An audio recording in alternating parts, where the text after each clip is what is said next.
Ahoj, já se jmenuji Ondra a chci říct, že jsem nikdy nedělal takovéhle video na YouTube, ale už jsem několik takových videí viděl, že bych jako mě napadlo, že když ty lidi takhle touhletou novou technologií dokážou jakoby oslovit svět, což já bych taky hrozně si přál a oslovit svět, tak bych chtěl říct, že jednu takovou myšlenku, která mě napadla právě teďka, jakože co se týče těch voleb, mě teda je 18,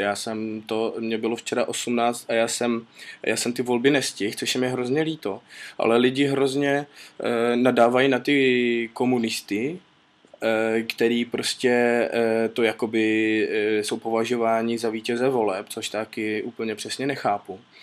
Ale chci říct, že já jsem slyšel od komunismu už od mládí a jak si mně přijde zarážející, že by ta myšlenka je docela správná. Myslím si, že dnešní mladí lidé, obzvlášť v době, kdy kapitalismus nedává ty jistoty, které jako kdysi dával, přísah. Stejně naopak komunismus si podle mě poučil jako z minulostních chyb, takže si myslím, že kdyby to byla taková blbost, tak by nám to asi rodiče od narození neříkali. A myslím si, že je strašná škoda, že jsem zrovna včera propásnul ten vlak domů, do Hostýna, já jsem z Hostýna a bylo mě hrozně líto, že jsem přišel asi 5 minut po uzavření těch volebních místností, protože jsem chtěl na svoje narozeniny jsem chtěl dát jeden svůj první hlasovací lístek a když se na to tak jako dívám a jak nás to stále ovlivňuje, já si myslím, že komunismus tady stále je a většina lidí se nemýlí. Já teda za sebe určitě volím, že příští volby, které budou pravděpodobně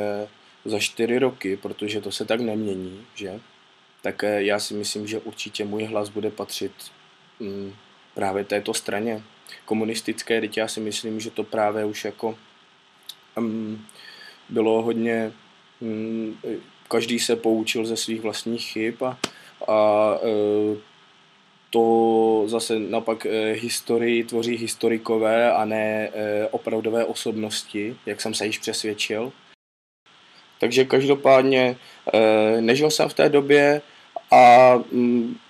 nedovedu si představit, jaké oni chyby udělali a doufám, že se z nich jenom jako naše společnost poučila a myslím, že pro komunisti jsou pro mě jasná volba. Ahoj!